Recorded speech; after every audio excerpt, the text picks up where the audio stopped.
Hello everyone, welcome back to our YouTube channel SR BSc classes. तो आज मैं आ गई हूँ आपके 6 सेमेस्टर के पेपर नंबर 2 की यूनिट नंबर 3 लेके। पेपर 2 में आज हम यूनिट 3 करने जा रहे हैं, जो कि है आपकी इलेक्ट्रोकेमिस्ट्री। इलेक्ट्रोकेमिस्ट्री बेटा बहुत ही इंपॉर्टेंट टॉपिक है आपके फिजिकल केमिस्ट्री का। इलेक्ट्रो के अंडर जितने भी टॉपिक्स आएंगे, जैसे कि फॉर एग्जाम्पल आपका कोलराउश लॉ आ गया, मोलर कंडक्टिविटी आ गया, electrolytic cell, galvanic cell, Nernst equation, जितने भी टॉपिक आएंगे हम उन सभी टॉपिक के क्वेश्चंस को कवर करने की कोशिश करेंगे। And we will try our best कि जितना भी हम क्वेश्चंस करें उन सभी को मैं आपको विद टॉपिक डिटेल्ड एक्सप्लेनेशन दे सकूं। तो चलिए स्टार्ट करते हैं हमारे क्वेश्चन नंबर 1 से। क्वेश्चन नंबर 1 कह रहा है बेटा, which of the following has the highest electrical conductivity. बेटा जो हाईएस्ट इलेक्ट्रिकल कंडक्टिविटी होती है वो मेटल्स की होती है। क्यों भाई? क्योंकि मैम मेटल में हमारे पास पाए जाते हैं फ्री इलेक्ट्रॉन, और जितना फ्री इलेक्ट्रॉन पाए जाएंगे बेटा उतनी ज्यादा उनकी कंडक्टिविटी इंक्रीज करती जाती है। तो देखो पहले ही एग्जाम्पल कॉपर आ गया, और कॉपर क्या होता है मैम? कॉपर हमारे पास एक मेटल होता है, और मैम मेटल है जिसकी वजह से इसमें फ्री इलेक्ट्रॉन पाए जाएंगे। जितना फ्री इलेक्ट्रॉन पाया जाएगा मैम उतनी ज्यादा कंडक्टिविटी होगी। जबकि नेक्स्ट है वाटर, काट दो। ग्लास तो बिल्कुल भी नहीं। सोडियम क्लोराइड का सॉल्यूशन, सोडियम क्लोराइड के सॉल्यूशन से ज्यादा कंडक्टिविटी आपकी कॉपर की होती है। तो करेक्ट आंसर क्या हो जाने वाला है? The correct answer will be your copper. Option number ए बिल्कुल सही आंसर हो जाएगा। नेक्स्ट है specific conductance decreases with. Conductance आपकी जो स्पेसिफिक कंडक्टेंस होती है वो कम हो जाती है किसके साथ? डाइल्यूशन बढ़ाने के साथ, टेम्परेचर कम करने के साथ, प्रेशर बढ़ाने के साथ, या डाइल्यूशन कम करने के साथ। इंपॉर्टेंट क्वेश्चन है, देखिएगा। एज डाइल्यूशन इंक्रीजेस, डाइल्यूशन मतलब क्या मैम? डाइल्यूशन का मतलब होता है अमाउंट ऑफ सॉल्वेंट बढ़ा देना।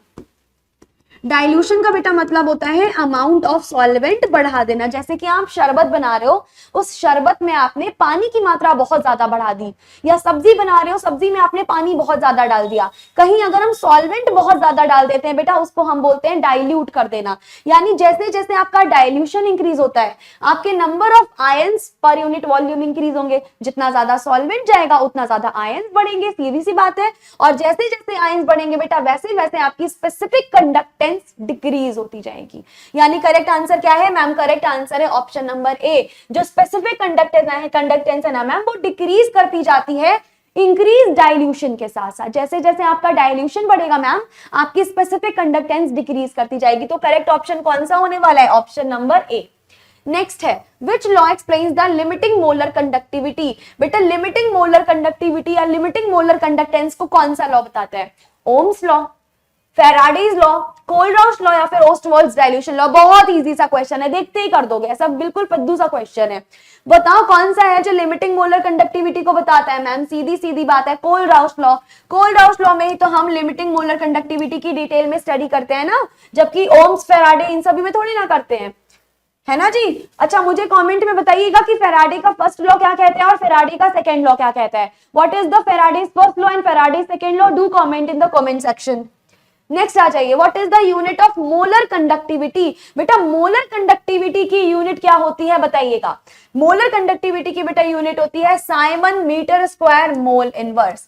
Simon metre square mole inverse किसकी यूनिट होती है मैम? ये यूनिट होती है हमारे पास मोलर कंडक्टिविटी की।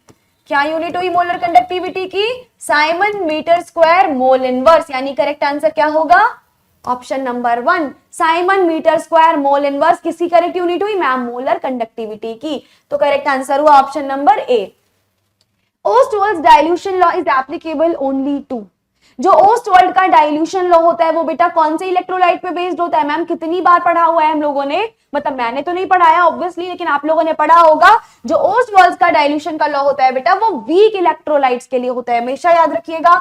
जो ओस्टवाल्ड्स का डाइल्यूशन लॉ होता है this is always applicable on weak electrolytes. अच्छा वीक इलेक्ट्रोलाइट्स मतलब मैम वीक इलेक्ट्रोलाइट्स ऐसे इलेक्ट्रोलाइट होते हैं जो 100% आयनाइज नहीं हो पाते।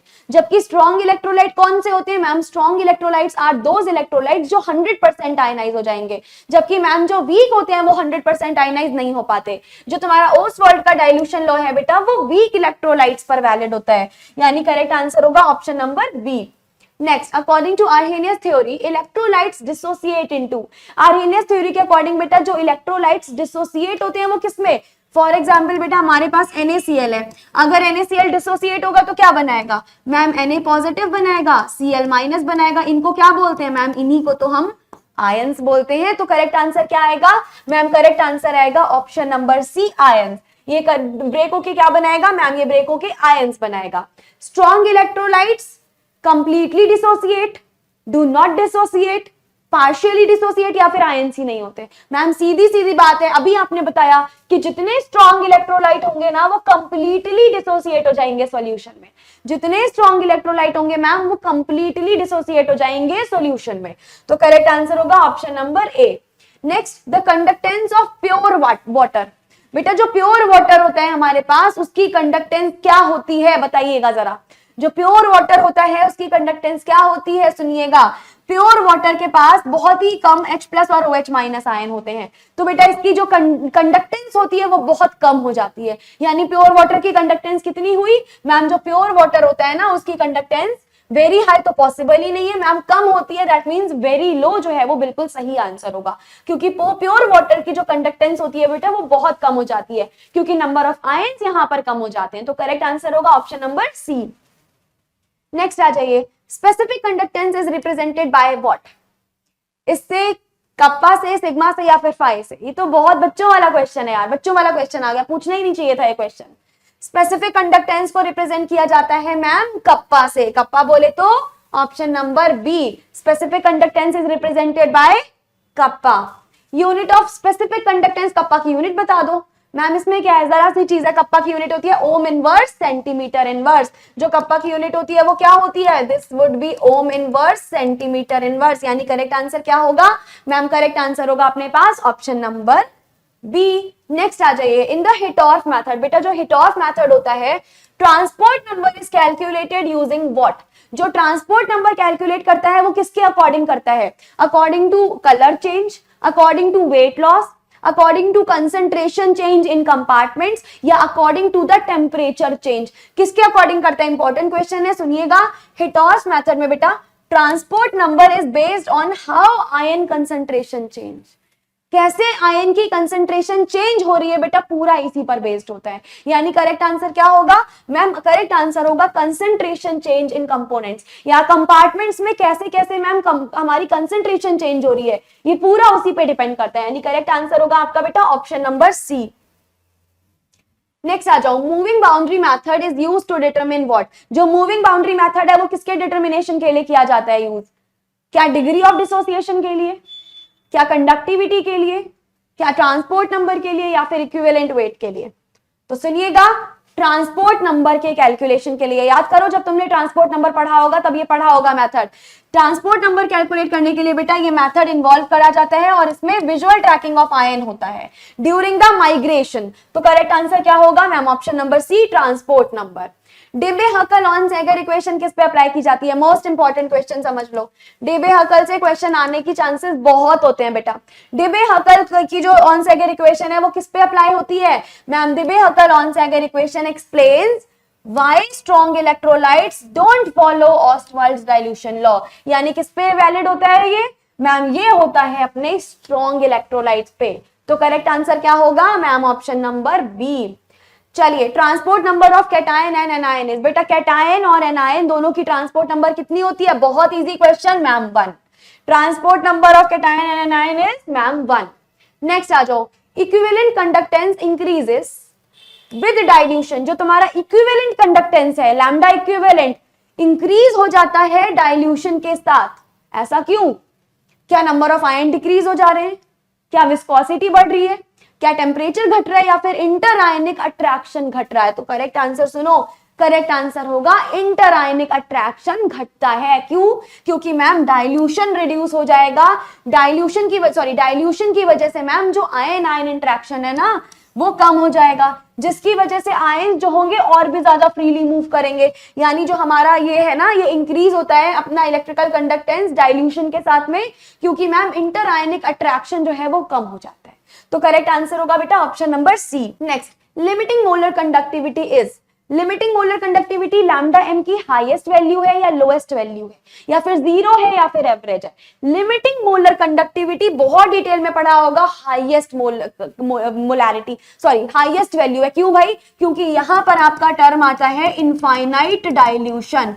यहां हम क्या करते हैं मैम, यहां आप इनफाइनाइट डाइल्यूशन करते हो, जिसकी वजह से यहां पे कौन सी वैल्यू होती है मैम, ये होती है highest value of conductivity.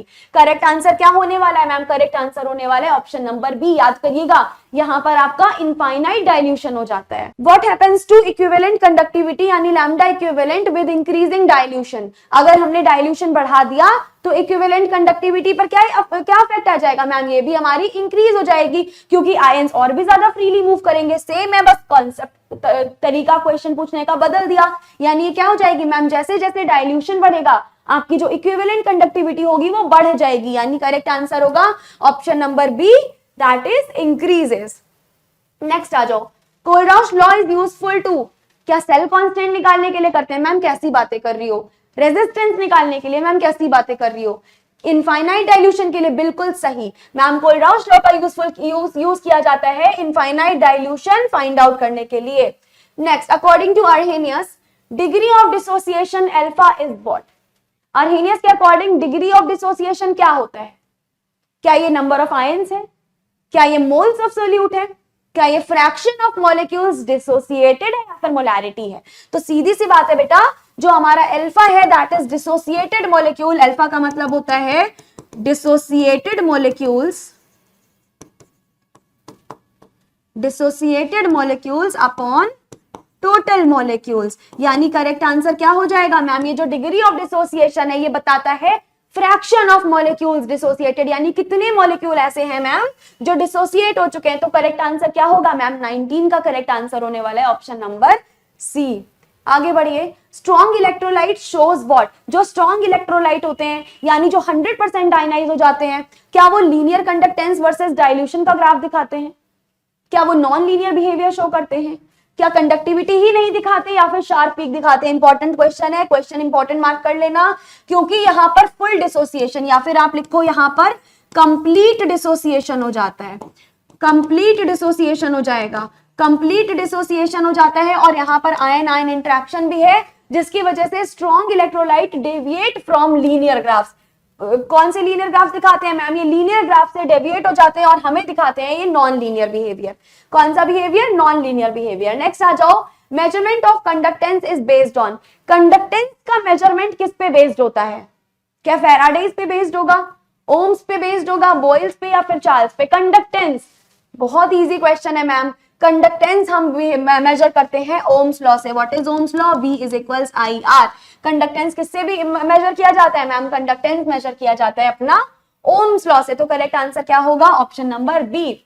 Next, equivalent conductance is maximum for. Equivalent conductance सबसे ज्यादा किसके लिए होगा मैम? सबसे ज्यादा इन सभी में HCl के लिए हो जाएगा। किसके लिए होगा? HCl के लिए। क्यों भाई? क्योंकि मैम HCl एक स्ट्रॉन्ग इलेक्ट्रोलाइट है, 100% आयंस में टूट जाएगा, 100% आयन में टूट जाएगा, यहां पर कंप्लीटली डिसोसिएट हो जाएगा और मैक्सिमम वैल्यू देगा इक्विवेलेंट कंडक्टिविटी की। तो करेक्ट आंसर क्या होने वाला है मैम? ऑप्शन नंबर बी, यानी HCl हमारा बिल्कुल करेक्ट आंसर होने वाला है। फिर आ जाओ, मोलर कंडक्टिविटी को कैसे रिप्रेजेंट करते हैं मैम? सिंपल सी चीज है, मोलर कंडक्टिविटी ये होती है, यानी करेक्ट आंसर क्या होगा ma'am? Option number B, lambda M हमारे पास बिल्कुल करेक्ट आंसर होने वाला है। Migration of ions occurs under influence of. किसके इन्फ्लुएंस में आयंस का माइग्रेशन होता है बेटा? इलेक्ट्रिक फील्ड के इन्फ्लुएंस में। जितनी ज्यादा इलेक्ट्रिक फील्ड आएगी उतना ज्यादा आयंस का माइग्रेशन होगा। यानी करेक्ट आंसर क्या होगा? करेक्ट आंसर होगा आपका ऑप्शन नंबर सी, यानी कि इलेक्ट्रिक फील्ड। तो आ जाते हैं क्वेश्चन नंबर 25। देखो क्या दिया है, which of the following is not a limitation of Arrhenius theory. इनमें से कौन सी आर्हेनियस थ्योरी की एक लिमिटेशन नहीं है? Does not explain weak electrolyte, ये तो भाई है। Can not explain ionization in non aqueous solvent, assume complete ionization, या explains strong electrolytes correctly। तो बेटा यहां पर सुनिएगा, Arrhenius theory is suitable for strong electrolytes. ये जो आर्हेनियस की थ्योरी है हमारे पास, ये स्ट्रॉन्ग इलेक्ट्रोलाइट के लिए बहुत बढ़िया होती है, बट नॉट फॉर वीक और नॉन एक्वस। बट वीक या फिर नॉन एक्वस के लिए ये मानी नहीं जाती है। तो कौन सी एक लिमिट नहीं है बेटा? लिमिट जो नहीं है वो है एक्सप्लेन्स स्ट्रॉन्ग इलेक्ट्रोलाइट्स करेक्टली, क्योंकि ये तो सही बात है। ये तो एकदम सही चीज है इसकी, दैट मीन्स हम कह सकते हैं कि ये एक लिमिट नहीं होगी। तो करेक्ट आंसर क्या होगा मैम? करेक्ट आंसर हमारे पास होगा option number D, this is not a limit for the strong electrolytes. चलिए दैट इज इट बेटा, this is it for this unit. हमारी यूनिट नंबर 3 के इंपॉर्टेंट क्वेश्चंस हमने देख लिए हैं। अब हम अगली वीडियो में मिलते हैं जिसमें हम यूनिट नंबर 4 डिस्कस कर रहे होंगे। Thank you so much and all the very very best for your exam.